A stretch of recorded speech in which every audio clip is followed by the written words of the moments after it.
So I've got a bit of a history lesson today. Starting in the year of 1886, several middle distance runners around the world, in North America and Europe and even Australia, they were all actively making attempts to run the mile in under 4 minutes. It was a difficult feat, and there were a lot of people trying to do it. But the harder these runners tried, the more impossible it seemed. They would get close, but never could cross that boundary. To run a mile that quickly, to give you an idea of how fast it is to run a 4-minute mile, runners need to go at a pace of 15 miles an hour. It's really fast. To put that into perspective, I went on a bike ride yesterday, 25 miles, and I was on a fancy pants, modern road bike, and my average was 15 miles an hour. To run that fast, to break the 4-minute mile, is quite a feat. To keep that pace while running is crazy fast. And for decades, once people were trying to beat that mark, running the mile in under 4 minutes just went unachieved. But in the early 1950s, there was a lot of buzz and media attention at track races where challengers would take their chances. Everybody was training for it, really trying to make this mark, break this record. And there were several contenders training and working at this very diligently. And some of you will recognize the name Roger Bannister. Roger Bannister was a Brit, and he took a bit of a different approach than most who were training. He was a full-time student. He didn't really work with any coaches at all. Their methods didn't really work for him. Instead, he chose to create his own kind of training regimen, and it worked. On a cold, wet day that seemed unideal, in 1954, in Oxford, England, on a track that really was not that well suited for running fast track races, Roger Bannister ran the mile with a time of 3 minutes, 59.4 seconds. He broke that record. Now that was a pretty amazing feat, but that's not the most amazing part. Just a month and a half after Bannister's record, an Australian runner became the second to run that mile in less than 4 minutes, with a time of 3 minutes and 58 seconds. So think about that. For decades, people were trying to run and break this record, training diligently to do it. And within the span of a month and a half, we have 2 people doing it. And only 1 year later, 3 more runners ran the mile in less than 4 minutes in a single race. Suddenly, this feat, which many people believed was simply a physical human limit that could not be overcome, was repeated numerous times. And since then, over 1,000 people have run and beat this record. There are even 11 high school students who've been able to run the mile in under 4 minutes, including one person who broke that record, was able to meet that mark this year. Now, today, athletes run the mile in less than 4 minutes all the time. It's a big deal. It's quite a feat, but it is not the eye-opening thing that it once was. As soon as one person proved that this unbreachable limit was possible to beat, it was no longer a barrier in people's minds. It's clear that the physical limitations were not impacting their achievements, but rather it was the way that they thought about the achievement that allowed them to run faster. My point in bringing this up in this story is to talk about limits. We all have limits. Some are real and irrefutable. Nobody's going to run a mile in less than a minute. That's crazy, right? Nobody can run 60 miles an hour. But some limits are artificial. They are only in our heads. Some limits are affected by our lack of faith and belief that we can overcome our own personal limits. Some limits we set for ourselves for no good reason. Now, that said, it's also important to note that there are some limits we set because of our convictions. All right, we here listening today are all Christians. We set certain limits that are good to have. We observe the Sabbath instead of putting other types of goals above that. It is a limit we set for ourselves. We don't work 7 days a week, where we could possibly achieve more, right? While it might be possible to achieve wealth or worldly success if we dedicate our time, it may require a sacrifice to our commitment to live in a way that is obedient, a way that is righteous. We may miss out on worldly opportunities because we commit our lives to being good Christians.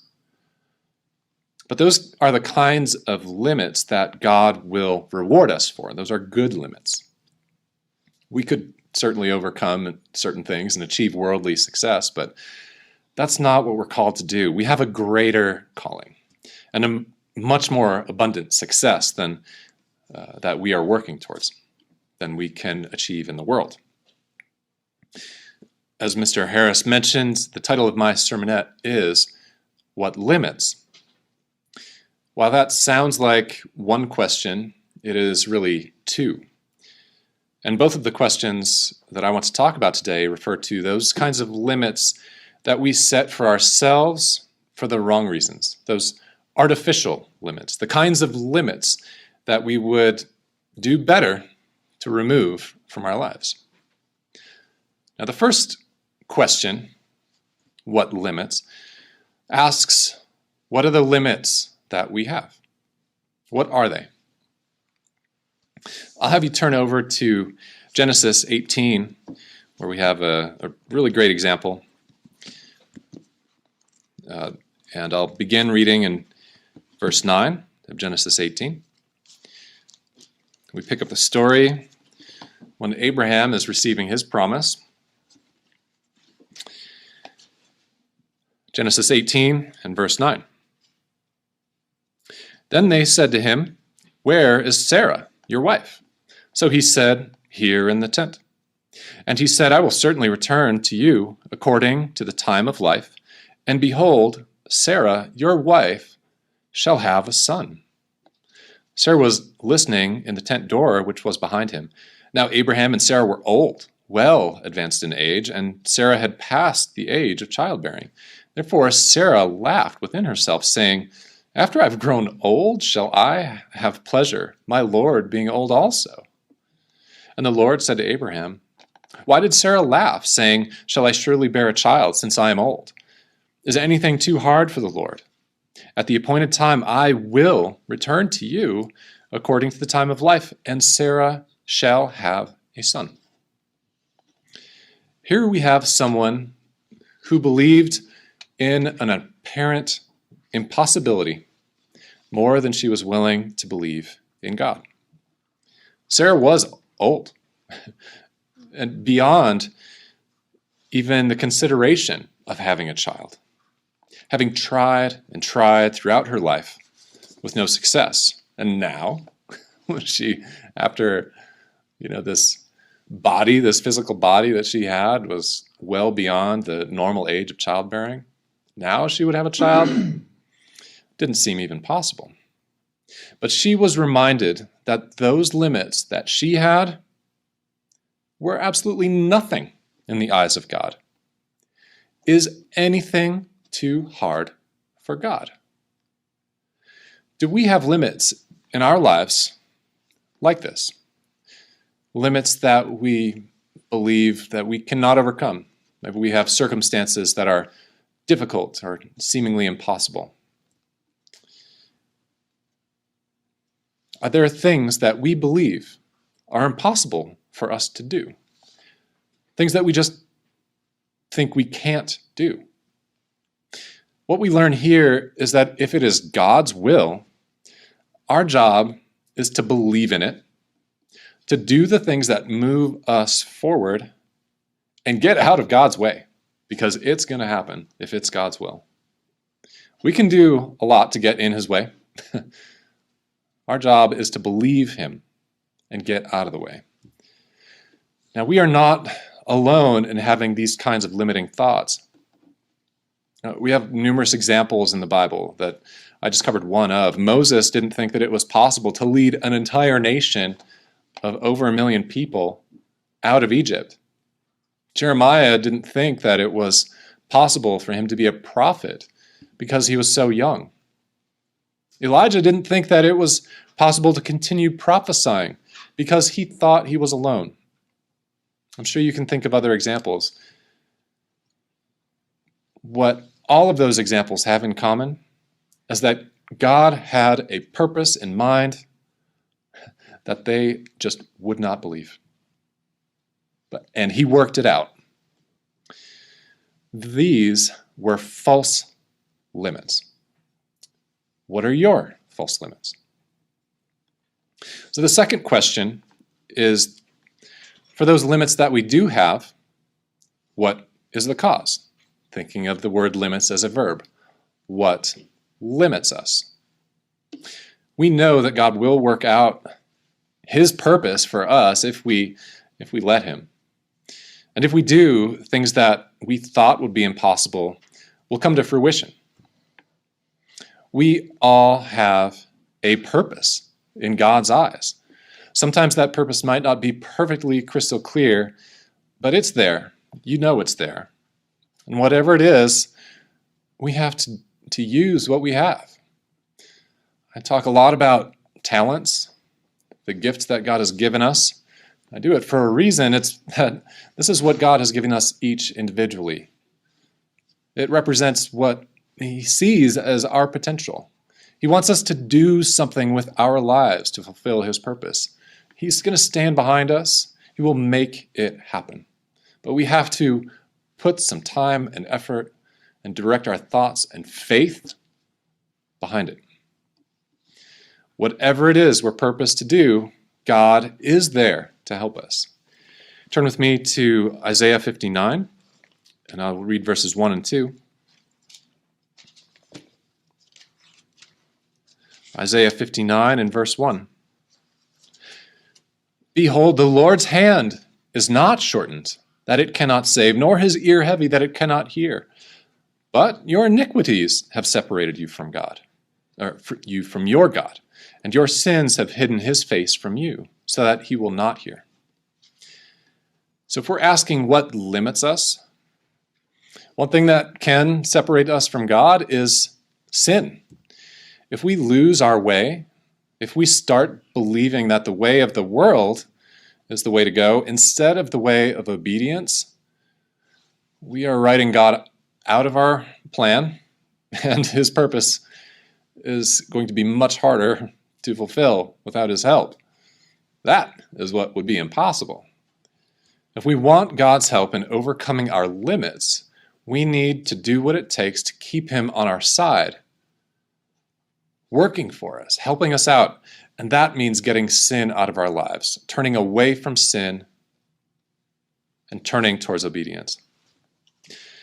Going over to Matthew 21 and reading verses 20 through 22. Matthew 21 and verse 20. And when the disciples saw it, they marveled, saying, "How did the fig tree wither away so soon?" We're breaking in where Christ had caused a fig tree to wither and die in a moment. Continuing in verse 21, so Jesus answered and said to them, "Assuredly I say to you, if you have faith and do not doubt, you will not only do what was done to the fig tree, but also if you say to this mountain, 'Be removed and be cast into the sea,' it will be done. And whatever things you ask in prayer, believing, you will receive." Another thing that can limit us is simply not believing. Do we trust God? We have to trust God. Our faith is vitally important in overcoming our limits. If we don't believe that we can do it, we won't do it. But when our faith is strong, we behave in such a way that our beliefs are true. Do we believe that our health will improve? Do we believe that we'll succeed in business, that we'll build a house, that we'll write a book, or help someone who's a friend in need? Do we believe those things? Whatever it is that you have for your purpose. Do we believe that we'll be able to kick a bad habit? Do we believe that we'll be able to overcome a sin that continually traps us? Do we believe that we will be able to draw closer to God? We have to believe those things. Let's go over to Romans 8, and I'll read verses 31 and 32. Romans 8 and verse 31. What then shall we say to these things? If God is for us, who can be against us? Who did not spare his own son, but delivered him up for us all? How shall he not with him also freely give us all things? God is on our side to overcome our limits. We all have limits.